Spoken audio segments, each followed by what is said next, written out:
ఓం శాంతి. ఈరోజు అవ్యక్త బాప్దాత మురళి. Date 28 September 2025. Revise course date 15/2/2007. BapDada చెప్తున్నారు, సోమరితనము, నిర్లక్ష్యము, సాకులు చెప్పే నిద్ర నుండి మేల్కొల్పటమే శివరాత్రి యొక్క సత్యమైన జాగరణ. ఈరోజు బాప్దాత విశేషంగా తన నలువైపులా ఉన్న చాలా గారాబు పిల్లలు, చాలా అపురూపమైన పిల్లలు, పరమాత్మ ప్రేమకు పాత్రులైన పిల్లలను కలుసుకునేందుకు మరియు విచిత్రుడైన తండ్రి తన పిల్లల జన్మదినాన్ని జరిపేందుకు వచ్చారు. మీరందరూ కూడా ఈరోజు విశేషంగా విచిత్ర జన్మదినాన్ని జరుపుకునేందుకు వచ్చారు కదా. ఇలాంటి జన్మదినం కల్పమంతటిలో ఎవ్వరికీ జరగదు. తండ్రి మరియు పిల్లల జన్మదినం ఒకే రోజు జరగటం అనేది ఎప్పుడూ విని ఉండరు. మరి మీరందరూ తండ్రి జన్మదినాన్ని జరుపుకునేందుకు వచ్చారా, లేక పిల్లలది కూడా జరుపుకునేందుకు వచ్చారా? ఎందుకంటే మొత్తం కల్పంలో పరమాత్మ తండ్రి మరియు పరమాత్మ పిల్లల మధ్య ఎంత అపురూపమైన ప్రేమ ఉంది అంటే జన్మ కూడా జతలో జరిగింది. తండ్రి ఒంటరిగా విశ్వ పరివర్తన కార్యం చేయరు, పిల్లల తోడుగా చేస్తారు. ఇలా తోడుగా ఉండే అలౌకిక ప్రేమను, సహచరులుగా అయ్యే ప్రేమను ఈ సంగం యుగంలోనే అనుభవం చేస్తారు. తండ్రి మరియు పిల్లల ప్రేమ ఎంత గాఢమైంది అంటే జన్మ కూడా తోడుగానే జరిగింది. ఇక ఉండటం కూడా ఎక్కడ ఉంటారు? ఒంటరిగానా లేక తోడుగానా? మేము తండ్రితో కంబైన్డ్గా ఉన్నామని పిల్లలు ప్రతి ఒక్కరూ ఉమంగ ఉత్సాహాలతో చెప్తారు. కంబైన్డ్గా ఉంటున్నారు కదా, ఒంటరిగా అయితే ఉండటం లేదు కదా. తోడుగా జన్మించారు, తోడుగా ఉంటున్నారు. మరి ఇక ముందు కొరకు కూడా మీ ప్రతిజ్ఞ ఏమిటి? తోడుగా ఉన్నాము, తోడుగా ఉంటాము, తోడుగానే స్వీట్ హోమ్కు వెళ్తాము. ఇంత ప్రేమ ఇక ఏ ఇతర తండ్రి పిల్లల మధ్యనైనా చూసారా? ఏ బిడ్డైనా ఎక్కడ ఉన్నా ఎలా ఉన్నా కానీ తోడుగా ఉన్నారు మరియు తోడుగానే వెళ్తారు. కనుక ఇలాంటి విచిత్రమైన ప్రియాతి ప్రియమైన జన్మదినాన్ని జరుపుకునేందుకు వచ్చారు. సన్ముఖంలో జరుపుకుంటున్న వారు కానీ, దేశ విదేశాలలో నలువైపులా ఉన్న వారందరూ కానీ అందరూ కలిసి ఒకే సమయంలో తోడుగా జరుపుకుంటున్నారు. బాప్దాత నలువైపులా చూస్తున్నారు. పిల్లలందరూ ఉమంగ ఉత్సాహాలతో మనసులో లోపలే వాహ్ బాబా, వాహ్ బాబా, వాహ్ జన్మదినోత్సవం అనే పాట పాడుతున్నారు. ఒకవేళ స్విచ్ ఆన్ చేసినట్లయితే నలువైపులా ఉన్న ధ్వని, హృదయం యొక్క ధ్వని, ఉమంగ ఉత్సాహాల ధ్వని బాప్దాదా చెవులకు వినిపిస్తూ ఉన్నాయి. బాప్దాదా పిల్లలందరి ఉత్సాహాన్ని చూసి పిల్లలకు కూడా తమ జన్మదినం యొక్క పదం రెట్లు అభినందనలు ఇస్తున్నారు.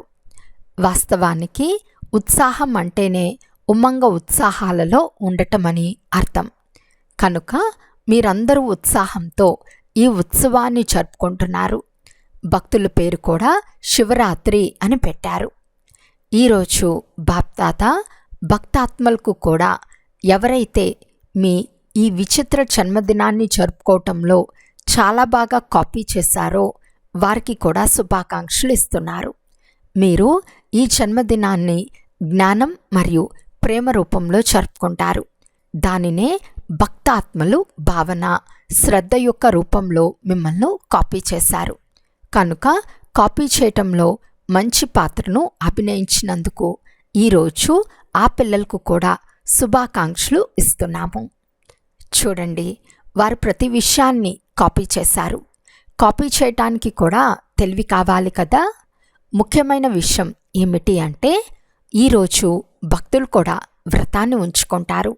వారు ఆహార పానీయాల వ్రతాన్ని ఉంచుకుంటారు. భావంలో వృత్తిని శ్రేష్టంగా తయారు చేసుకునే వ్రతాన్ని ఉంచుకుంటారు. వారు ప్రతి సంవత్సరం ఇలా వ్రతాన్ని ఉంచుకోవలసి వస్తుంది. కానీ మీరు ఏ వ్రతాన్ని తీసుకున్నారు?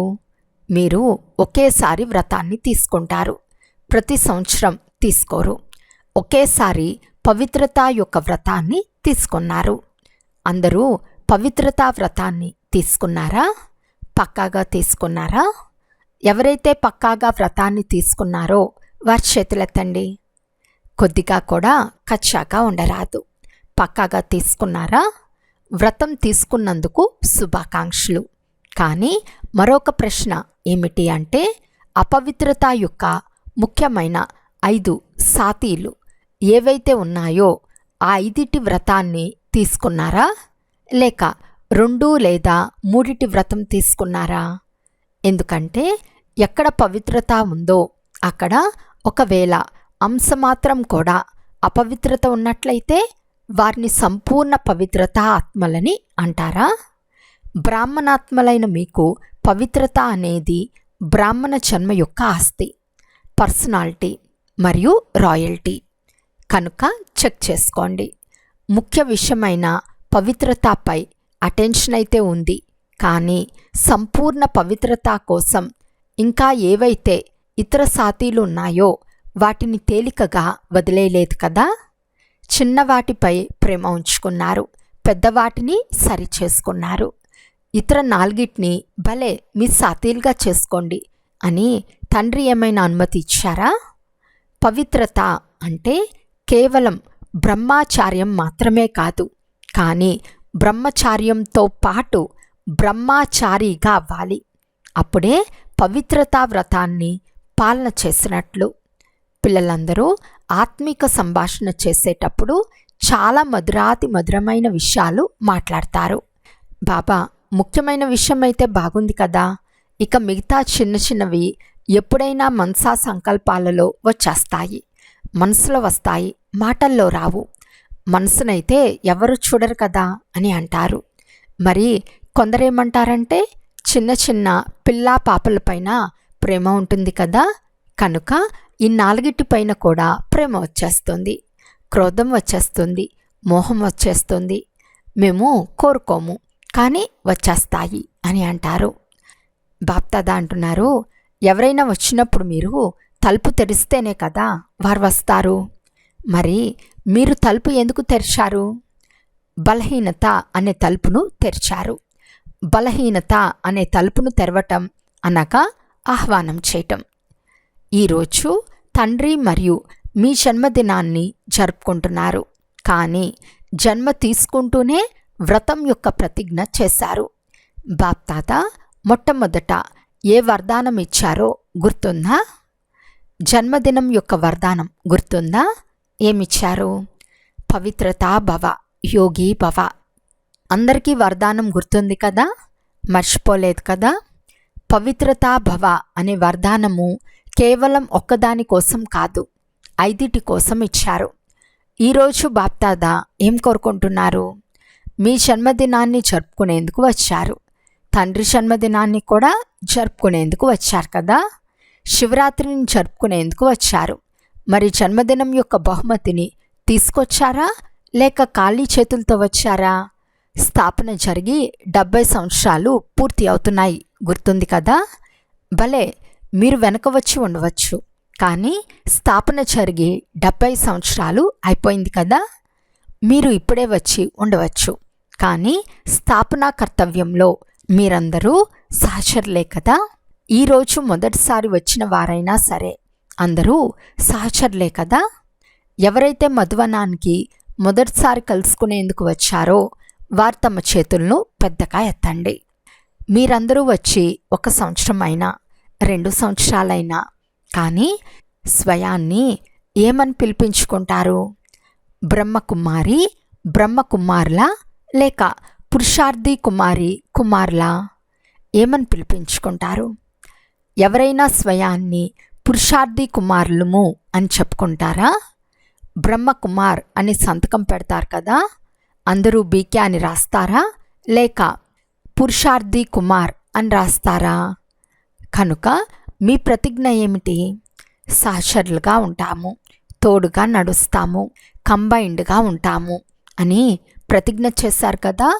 మరి కంబైన్డ్గా ఉండాలి అంటే సమానత అయితే ఉండాలి కదా. ఈరోజు 70 సంవత్సరాల ఉత్సవాన్ని జరుపుకుంటున్నారు. బాప్దాదా చూశారు, ఏ జోన్ వారిది సేవా టర్న్ ఉన్నా వారు 70 సంవత్సరాల సన్మాన సమారోహాన్ని జరుపుకుంటున్నారు. అందరూ జరుపుకుంటున్నారు కదా, కేవలం చిన్న చిన్న బహుమతులు ఇచ్చేస్తారు అంతే. కానీ ఈరోజు ఒకటేమో జన్మదినాన్ని జరుపుకుంటున్నారు, రెండవది 70 సంవత్సరాలు పూర్తి అయ్యాయి కనుక సన్మాన సమారోహాన్ని జరుపుకుంటున్నారు. అందులో ఏ బహుమతి ఇస్తారు? ట్రే ఇస్తారా? చాదర్ ఇస్తారా? ఏ బహుమతి తీసుకొచ్చారు? వెండి గ్లాస్ ఇస్తారా? కానీ ఈరోజు తమ ఆశల దీపాలైన పిల్లల పట్ల బాప్దాదాకు శుభమైన ఆశ ఉంది. ఆ శుభమైన ఆశ ఏదో చెప్పమంటారా? చెప్పటము లేక వినటము అంటే ఏమిటి? చెవితో వినాలి మరియు మనసులో ఇముడ్చుకోవాలి, అంతే కదా. విని వదిలేరు కదా. మీరు ఎలాగైతే చేయరు, కానీ మనసులోనే ఇముడ్చుకుంటారు. ఈరోజు ఆ శుభ ఆశ ఏమిటో చెప్పమంటారా? మొదటి లైన్ వారు చెప్పండి, టీచర్లు చెప్పండి, తల ఊపండి. మంచిది, జెండాలు ఊపుతున్నారు. డబల్ విదేశీలు చెప్పండి, చెప్పమంటారా? ఆ ఆశను పూర్తి చేసేందుకు మిమ్మల్ని మీరు బంధించుకోవాల్సి వస్తుంది. అలాగైతేనే చెప్పమని చెప్పండి, ఊరికే చెప్పమని అనటం కాదు. ఎందుకంటే 70 సంవత్సరాలు బాప్దాదా కూడా సోమరితనము, నిర్లక్ష్యము, సాకులు చెప్పే ఆటలు చాలా చూశారు. 70 సంవత్సరాలు కాకపోయినా 50, 40, 30, 20 సంవత్సరాల వారైనప్పటికీ ఇంత సమయం అయితే పిల్లలు ఆడే ఈ 3 ఆటలను చాలా చూశారు. ఈరోజు భక్తులు కూడా జాగరణ చేస్తారు, నిద్రపోరు. మరి పిల్లలైన మీరు ఏ జాగరణ చేస్తారు? గడియ గడియ ఏ నిద్రలో నిద్రపోతున్నారు? సోమరితనము, నిర్లక్ష్యము మరియు సాకులు చెప్పే నిద్రలో విశ్రాంతిగా నిద్రపోతున్నారు. కనుక ఈరోజు బాప్దాదా ప్రతి సమయం ఈ 3 విషయాల జాగరణను చూడాలని కోరుకుంటున్నారు. ఎప్పుడైనా క్రోధం వచ్చినా, అభిమానం వచ్చినా, లోభం వచ్చినా అప్పుడు ఏ కారణం చెప్పారు? బాప్దాదాకు ఒక ట్రేడ్ మార్క్ కనిపిస్తుంది. ఏదైనా విషయం జరిగినప్పుడు ఇదైతే నడుస్తూ ఉంటుంది అని అంటారు. ఇలా అనటాన్ని ఎవరు ప్రారంభించారో తెలియదు, కానీ ఇదైతే జరుగుతూనే ఉంటుంది, ఇదైతే నడుస్తూనే ఉంటుంది అనే మాటలనే మాట్లాడతారు. ఇదేమి కొత్త విషయం ఏమీ కాదు, ఇదైతే జరుగుతూనే ఉంటుంది అని అంటారు. మరి ఇదేమిటి? సోమరితనం కాదా? చాలామంది క్రోధం నుండి రక్షించుకునేందుకు వీరు కూడా చేస్తారు కదా. వీరు చేశారు, అందుకే నేను చేశాను అని అంటారు. నేను తప్పు చేశాను అని అనరు. వీరు ఇలా చేశారు కదా, ఇలా జరిగింది కదా, అందుకే ఇలా జరిగిందని అంటారు. ఇతరులపై దోషం ఉంచటం చాలా సులభం. వారు చేయకుండా ఉంటే ఇలా జరగదు అని అంటారు.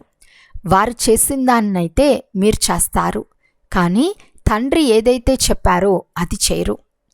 తండ్రి శ్రీమతానుసారం క్రోధాన్ని సమాప్తం చేయలేరా? ఈ రోజుల్లో క్రోధానికి సంతానమైన ఆవేశం కూడా రకరకాలుగా వస్తుంది. మరి ఈరోజు ఈ 4 వ్రతాన్ని కూడా తీసుకుంటారా?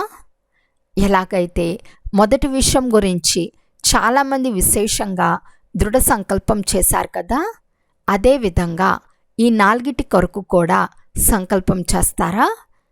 వీరు ఇలా చేశారు కనుక నేను చేశాను అనే సాకులు చెప్పకండి. తండ్రి ఏదైతే పదే పదే చెప్తున్నారో అది గుర్తులేదు, కానీ వారు ఏది చేశారో అది గుర్తు వచ్చేసింది అని అంటే అది సాకులు చెప్పటమే కదా. కనుక ఈరోజు బాప్దాదా ఈ 3 విషయాలు ఏవైతే 4 తేలికగా చేస్తున్నాయో వాటిని జన్మదిన బహుమతిగా కోరుకుంటున్నారు. సంస్కారాలనైతే ఎదుర్కోవాల్సిందే, అయితే ఇది సంస్కారాలను ఎదుర్కోవటం కాదు, ఇది పరీక్ష. ఒక జన్మ యొక్క చదువు మరియు మొత్తం కల్పానికి ప్రాప్తి. అర్ధకల్పం రాజ్యభాగ్యం, అర్ధకల్పం పూజ్యులుగా అయ్యే భాగ్యం. కనుక మొత్తం కల్పానికి ఒక్క జన్మలో ప్రాప్తి జరుగుతుంది. అది కూడా చిన్న జన్మ, పూర్తి జన్మ కాదు. మరి ధైర్యం ఉందా? మేము తప్పకుండా ధైర్యం ఉంచుతాము అనేవారు చేతులెత్తండి.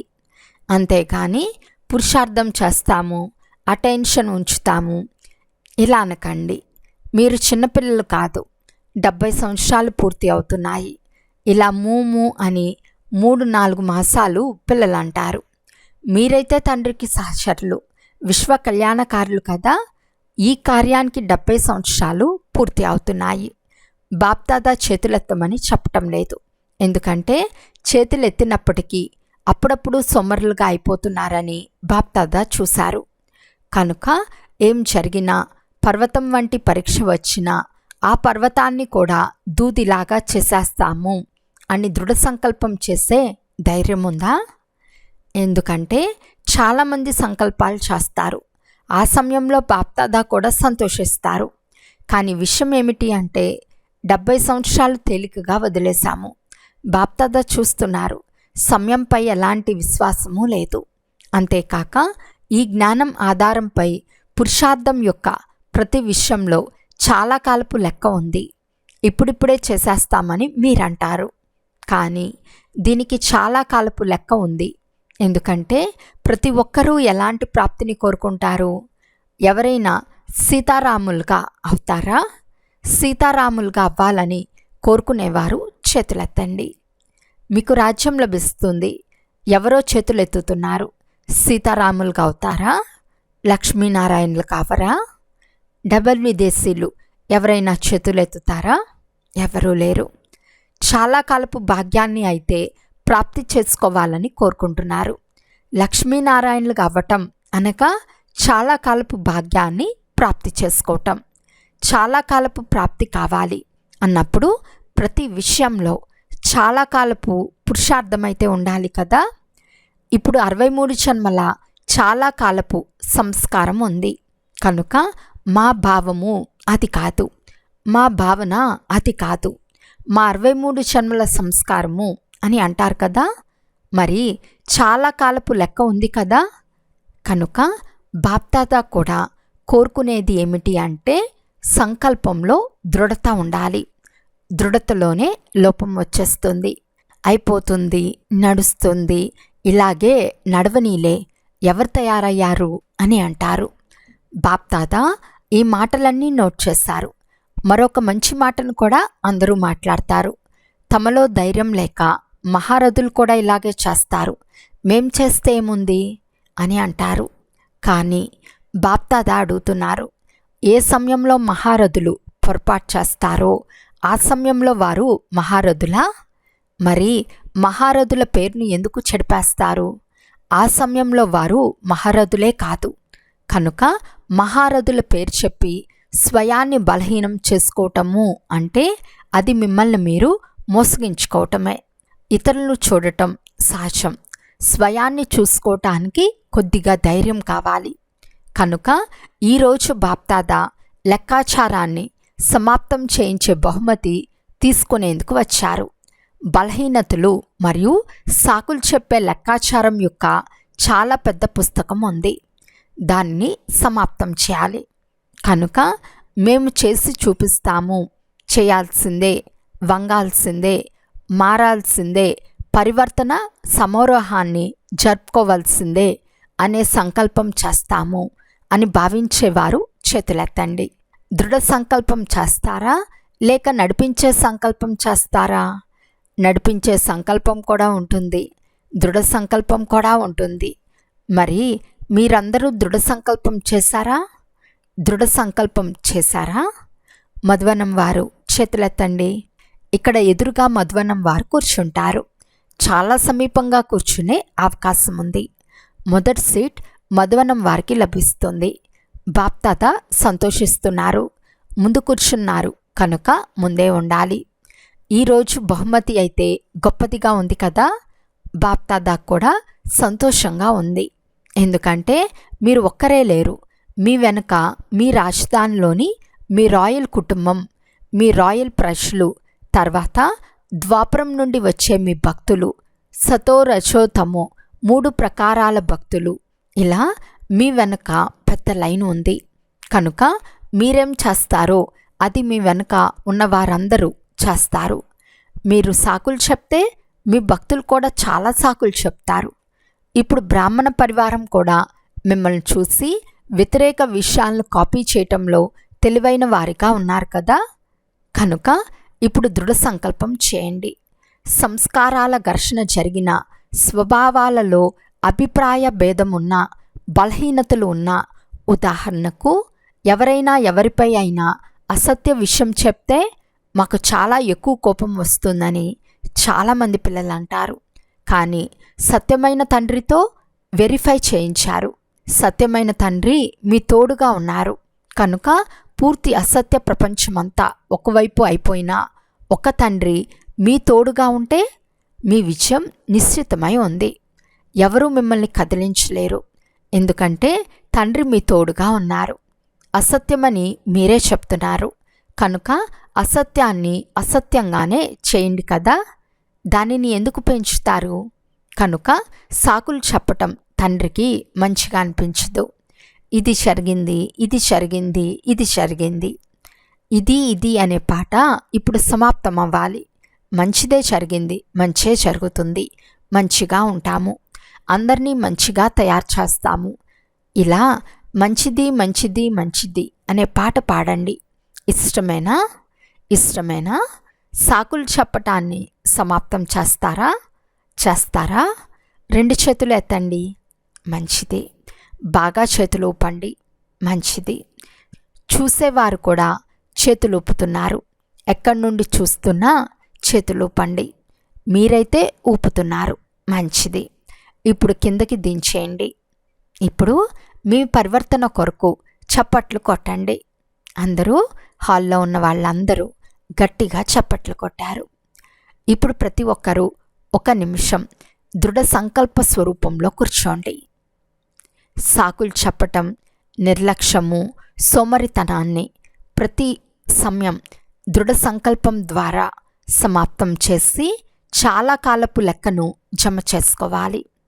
ఏం జరిగినా ఏది చూడకూడదు, కానీ తండ్రి హృదయ సింహాసనాధికారిగా అవ్వవలసిందే, విశ్వసింహాసనాధికారిగా అవ్వవలసిందే. ఈ దృఢ సంకల్ప స్వరూపంలో అందరూ కూర్చోండి. బాప్దాదా అందరికీ ప్రియ స్మృతులను అందజేస్తున్నారు. నలువైపులా ఉన్న సదా ఉమంగ ఉత్సాహాల అనుభవంలో ఉండేవారు, సదా సఫలతకు తాళం చెవి అయిన దృఢతను కార్యంలో ఉపయోగించేవారు, సదా తండ్రి తోడుగా మరియు ప్రతి కార్యంలో తండ్రికి సహచరులుగా ఉండేవారు, సదా ఏకనామీ మరియు ఎకనామీగా ఉండేవారు, ఏకాగ్రత స్వరూపంలో మున్ముందుకు ఎగురుతూ ఉండేవారు, బాప్దాదా యొక్క అతి ప్రియమైన, అపురూపమైన, విశేషమైన పిల్లలకు బాప్దాదా యొక్క ప్రియ స్మృతులు మరియు నమస్తే. పిల్లలందరి తరపు నుండి బాప్దాదాకు ప్రియ స్మృతులు మరియు నమస్తే నమస్తే నమస్తే. ఈరోజు వరదానము: హద్దు యొక్క సర్వ కోరికలను త్యాగం చేసే సత్యమైన తపస్వి మూరత్ భవ. హద్దు కోరికలను త్యాగం చేసి సత్యమైన తపస్వి మూర్తులుగా అవ్వండి.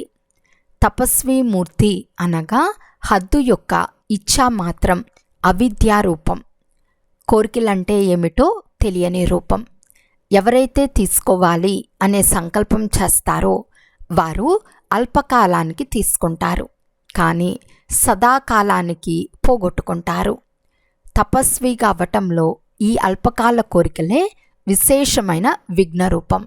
కనుక ఇప్పుడు తపస్వి మూర్తిగా అయి రుజువునివ్వండి, అనగా హద్దు యొక్క గౌరవ ప్రతిష్టలను కోరుకునే లేవతా స్థితిని త్యాగం చేసి విధాతగా అవ్వండి. ఎప్పుడైతే విధాత స్థితి యొక్క సంస్కారం ప్రత్యక్షమవుతుందో అప్పుడు ఇతర అన్ని సంస్కారాలు స్వతహాగానే అణిగిపోతాయి. స్లోగన్: కర్మఫలం యొక్క సూక్ష్మ కోరికను ఉంచుకోవటం కూడా ఫలం పక్వం కాకముందే తినటం వంటిది. అవ్యక్త సూచన: ఇప్పుడు లగ్నం అనే అగ్నిని ప్రజ్వలితం చేసి యోగాన్ని జ్వాలారూపంగా చేసుకోండి. ఎప్పుడైతే స్మృతి జ్వాలారూపంగా ఉంటుందో అప్పుడే పాప కటేశ్వరులుగా లేక పాపహర్నిగా అవ్వగలరు. ఈ స్మృతి ద్వారానే అనేక మంది ఆత్మల నిర్బలత దూరమైపోతుంది. దీనికోసం ప్రతి సెకండ్, ప్రతి శ్వాసలో తండ్రి మరియు మీరు కంబైన్డ్గా ఉండండి. ఏ సమయంలోనూ సాధారణ స్మృతి ఉండరాదు. స్నేహం మరియు శక్తి 2 రూపాలు కంబైన్డ్గా ఉండాలి. అచ్చా. ఓం శాంతి.